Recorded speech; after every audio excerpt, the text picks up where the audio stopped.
Hello and welcome to the Eugene Real Estate Podcast. I am your host, Vince Casey. We also have Patty Rose at the helm producing the show. This will be the first ever podcast devoted entirely to the Eugene real estate market, where we will bring on local experts to discuss current trends to help us navigate the ever-changing landscape that is the real estate market. Today's guest is none other than Matt Powell. Matt is the owner of Blue Wink Capital, a private financing firm based here in Eugene. Whether it be helping finance a flip, or help purchase a home, or training a new realtor, Matt has been making real estate dreams come true for a very long time. In addition to private financing, Matt was also at one time a realtor. At the ripe old age of 19, he earned the awards of being Rookie of the Year at his firm.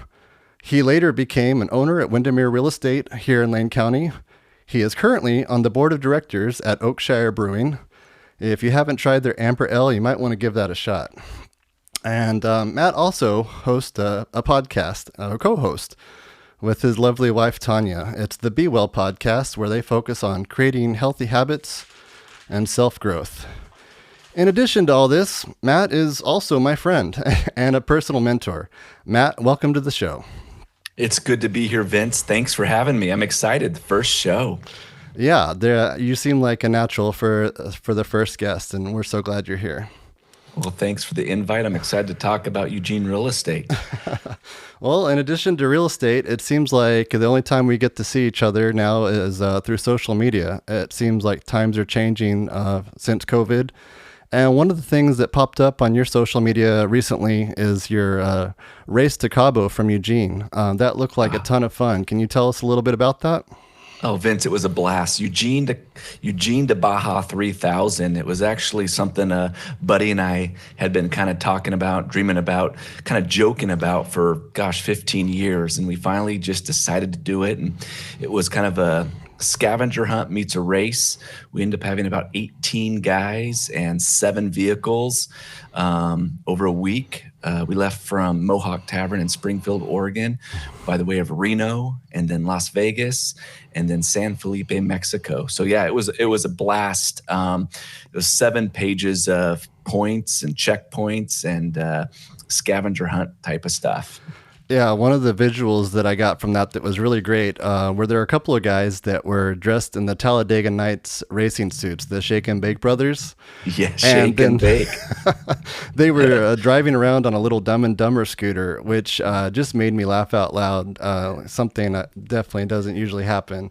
But they must have just been a ton of fun to travel with, and I had some great moments with them. They were. It was actually the first couple of days of the trip were really cold, and we didn't know till we got going. But the car I was in, me and my buddy, our Lincoln Town car that we bought for $1,400, the heater didn't work, and we were just freezing. And it was quite the adventure. But we had a blast, lifelong memories.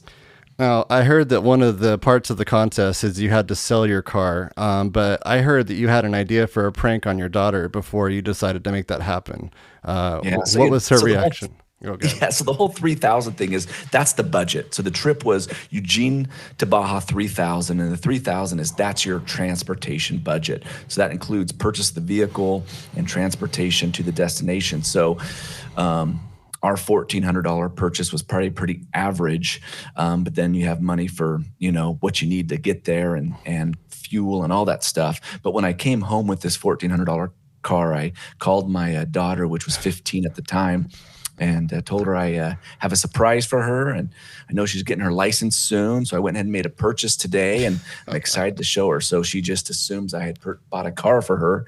And when I pulled down our driveway, which is kind of a long driveway, she's out on the front porch. She's eagerly awaiting, and she sees a different car she doesn't recognize, and I can tell she just lights up. She gets excited. And then as I come down the driveway and she sees this piece of crap, her face just drops. Oh, no. I had to quickly let her know it's not for her. This was for the Baja trip. And I don't know if she was happy about that or sad that I actually didn't buy her a car. Oh, my goodness, Matt. That would have been a moment that would have been fun to witness on camera. But anyways, so here we are. We're in early March here in spring. The dandelions are starting to pop up. Enchanted Forest is going to open soon. And we just went through kind of a unique time for real estate here in Eugene. The rate hike, APR rates went from about 3% to over 7 in just a matter of months, which is pretty much unprecedented here in Eugene. So many people put their hands in their pockets, decided not to do anything real estate wise. People that were pre-approved for 400,000 were now only pre-approved for 250. Folks who were pre-approved for 300,000 were now priced out of the market. It really just sent shockwaves through the real estate community. And now, just recently, we saw one of the biggest surges in home activity since 2020, despite those higher rates. So the $1 million question that I think I want to hear, and a lot of our listeners want to hear, is what do you personally think the buying season is going to be like this spring? And what advice would you give to prospective buyers? Yeah, I think it's a great question, and I wish I had that crystal ball, but you said it perfectly, Vince. Rate is buying power, and that's why I think a lot of people, especially people that maybe aren't actively involved in the real estate industry, they weren't quite understanding why when the rates increased so dramatically, how that really affected the market. That's like you said, it's buying power. It can price people out of the market.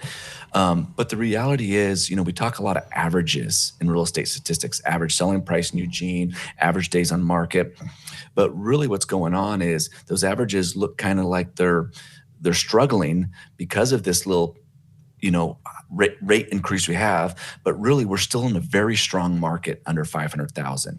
And so if you take out, if you look at just the kind of a price range segment, it still is a strong market under 500,000 in Eugene, Oregon. And I think it will remain strong. There's just not enough inventory. We continue to be in a supply and demand issue. That is changed for stuff over 500, especially over 7, especially over 1 million. But I would say stuff under 500, it's going to move quick. Yeah, I couldn't agree more. And that actually is a perfect segue to our next question. We were already in a housing crisis here in Lane County. Now that the rates have peaked over 7%, I can foresee a lot of the homeowners that are sitting on a 3 or under 4% APR rate staying in their current homes unless they just absolutely have to sell. Won't these market conditions lead back into an intense seller's market just to further the housing shortage? Yeah, it definitely will, Vince, and we're already starting to see that. Is again, just to underscore what I said, because it's, I think, such an important part of this market that we're in currently, and we have been in now for 2 or 3 years, and that is the supply and demand issue. Again, there's just not enough supply that we need. We need more supply to come on, and you're right. We've also seen the average year someone lives in their house increase, and that's just hurting the supply thing. So that's the key, and I don't know how we solve that. We need more building, but we're constrained by urban growth boundary. I'm really pleased with a lot of the things Eugene's doing with density, and I think we'll see more infill, and I think that's a very healthy thing for creating housing. It'll be smaller housing too, which in theory would be more affordable, and that's what we need. We need that stuff under 500,000, like I said. So yeah, I think we will continue to answer your question to be in a robust market. We saw for the first time in a few years a very, typical seasonal slowdown. Just the time of the year, that coupled with the rise in interest rates, but people continue to buy and sell even with the higher interest rates. And that's another thing we're seeing. There's still a lot of cash out there. Interest rates might be higher, but there's opportunities to buy down rates. There's opportunities already at adjustable rate mortgages or just putting more cash down into the purchase. Yeah, absolutely. I've even heard talk of starting to convert some old office buildings into condos now that the city has been talking about raising the skyline limit. So it'll be interesting to see how that plays out. In real estate, there's not really a true science for what the market's going to do. We're all kind of reading the tea leaves, as you mentioned earlier. Everybody wants that crystal ball, but we don't have one. In most cases, when you're trying to predict market activity, you really are just listening to a lot of industry experts, as I know that you listen to Matt Gardner and probably a few others, as do I. What is your overall feel about APR rates? When do you think they're going to start going back down again? just to kind of underscore what you said, there's so much information out there. I think Matthew Gardner, The Economist, that's a great resource.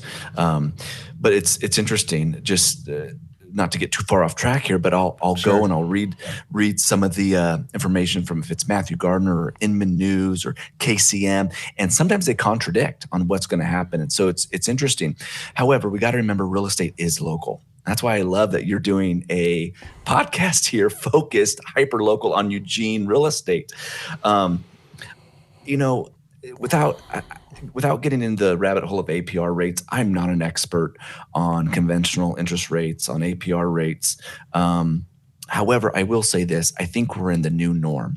I think 6 to 7 is going to be kind of we're going to be for a while. So get used to it. However, something a lot of people haven't been talking about is how inflation is a hedge against real estate. And so I think that's a blessing. Let's just say we kind of, don't see the appreciation we've seen the last couple of years, and current values stay where they're at. Well, you have inflation happening. So real estate is a hedge against inflation. That's a really positive thing about owning real estate. Yeah, absolutely. I like that word, the new normal. I feel like everybody kind of took a deep breath whenever rates went up, and now we've kind of all adjusted, and I've seen the market start to pick back up here. So that's exactly where we're at, the new normal. So I sort of introduced you as a creative financing wizard, which is just a fancy term for private money lender. What exactly do you do? When do people call Matt Powell to assist with their real estate purchase? Yeah, I like to say I'm Plan B, and that's really, I do no conventional traditional financing. As I mentioned, I don't follow the APR rates that close. Right. But I want to be your Plan B, and there's 3 reasons why you might need a Plan B. First is speed. Traditional financing can take 30 to 60 days. Commercial loans can take 90 days. We can close loans in a couple days. So the first reason you might need private lending, why you're going to call Blue Ink Capital, is maybe you have a deadline on a 1031 exchange because something fell apart and you got to close the transaction in a couple days. We can help with that. Or maybe it's a competitive thing. Maybe we just closed a loan that was pre-foreclosure, and there was a foreclosure deadline looming days away. And then they decided, okay, we might as well sell it. We have equity. They had a buyer, but conventional financing cannot close a loan in a couple days. We can. So speed's the first. The second reason would be when the property will not conventionally finance. Maybe it has no foundation. Maybe it's, a manufactured home that's been moved 3 times on acreage. Maybe the roof's caving in. We will finance anything in any condition as long as it's real property in Oregon.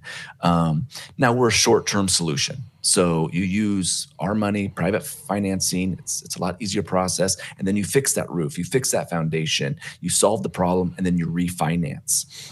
And then the third and the final reason you might use private financing would be if the borrower can't qualify. We obviously do a lot of investment stuff. So maybe the buyer already has 10 mortgages and they can't have another mortgage. We don't care if they have 10. We don't care if they have 15. Gotcha. Or maybe the buyer just went through a life circumstance and it messed up their credit. We don't have credit score requirements. Now, you have to know what your exit plan is. And if that involves a refinance, we might then look at the credit score. But so those 3 reasons, you either got to move fast, the property will not finance, or the buyer will not conventionally finance. In those cases, call me, call Blue Ink Capital. We love to brainstorm. Yeah, it sounds like y'all got a lot of, shake a lot of hands with investors and fix and flips over there. Yeah, and we talk to a lot of people that are aspiring real estate investors too. And I love that part of the process, kind of mentoring, counseling them. I will say, I'll just give a disclaimer here. You got to have money. I think there's so many misnomers that you can just do it with no money or this. Now, we can get creative. I mean, I've done 100% financing, 105% financing, but that's for really strong borrowers that have other assets. Right. Maybe we use additional collateral. Maybe we're doing a bridge loan and there's two properties involved. But in general, you do have to have some skin in the game and some funds. So, knowing that your business is tied closely to investors, what advice would you give house flippers right now that are sitting on projects they penciled for a red hot market a year ago, say, and now they're listing these projects in a new paradigm and not quite getting the price point that they were expecting? What do you say to those folks? Well, an ideal situation, going back to what I said earlier, hopefully it's in a price range under 500,000. If they bought a fixer, maybe it took them a while, hopefully they're in that price range where I think they're going to be okay. But if it's not, and they're still in process, they might want to reevaluate what they can do to bring that price point down. Maybe they've traditionally done granite and they like granite countertops. It's an emotional thing for buyers. They might have to go for mica. They might have to cut some corners to get. I think it's more important right now for house flippers to, one, get the home on the market this time of year, but two, to get the price range down. People can walk into a house and be like, oh my gosh, I love this house. We can afford it now. And we can always update that kitchen. So if you're a flipper investor and you got a mid project going on, don't, what we've seen the last couple of years is some pretty tricked out flips, which is great. That does help sell the property. But right now, more important is get that price range down. And then, like I said, too, don't chase the market. Turn and burn on flips. Well, maybe not burn, but don't, time is money. Like you said, we're here in March now. If you have a project in process, try to get it on the market. Oh, that makes a lot of sense. So with people that are cash buyers and they're thinking about maybe holding those properties or renting those properties, would you say deny no to that? Or would you say if you can hold and be patient, use that power or use that strength? Well, make sure I'm understanding your question right. You're talking about an investor that's thinking about if they're maybe waiting for a better time to sell. Well, let's say they're not using private money, so they can hold their properties or they have the strength to hold. Is there any wisdom in using patience right now? Absolutely. The rental market remains strong, and so if you have an investor that has the option to have it be if it's a nightly, if it's short-term or long-term rental, I think that's a great option, and to be able to have that option and watch the market. So let's say you have that house that's maybe that $600,000 price range, and you just feel that the market's not strong. And here's what investors should be doing if they're trying to decide, do I sell the house or do I hold the house? Historically, we've looked at recent solds. What has sold that's comparable to this property? So what I should know to how I should market my property. Well, what you need to do now, if you're thinking about it, is look at actives. What's my competition? And so if I was an agent and an investor was, asking my advice, I'd say, well, let's look what the competition is. If there was steep competition, I'd say, yeah, hold it, not the right time. Because I don't think prices are going to go down. They might not go up. We might not see the appreciation we've seen, but I don't think they're going to go down. However, if we look at those active comps and there is none, or what's on the market's crap, I would say, let's get this baby on the market. Heck yeah. We're in a good spot. I couldn't agree more. Okay, well, I think we're almost out of time here, Matt. I just wanted to leave you an opportunity to give our listeners one sage piece of wisdom that you've found is true in real estate throughout the years. Something we can take home with us tonight and kind of tuck underneath the pillow and save for a rainy day. What would that be?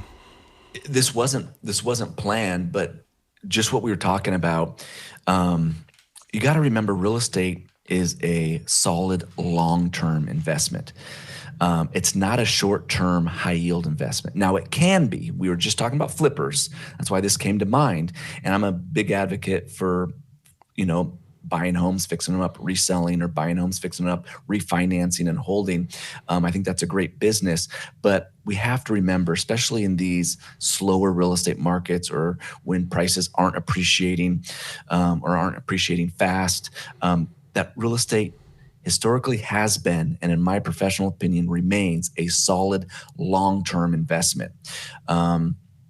If you look at it as only a short-term high-yield investment, you will get into trouble. There's my sage advice. Oh, that's absolutely perfect, Matt. I'm so grateful that we had a chance to talk. I know it's Friday evening and people have places to go and people to see. But you really have been a true mentor to me, and I'm so thankful to have you on this show. If people need to get a hold of you or someone over at Blue Ink, what's the best way to reach out? Yeah, you can always go to our website, which is blue-ink, and ink is inc.com. And real quick, if you guys don't know, the name Blue Ink comes from when I started in the business, I was trained that you had to have a blue pen on you because we needed to sign those contracts in blue ink. We signed all the final closing documents in blue ink. And so that always kind of stuck with me. And so that's where the name Blue Ink comes from.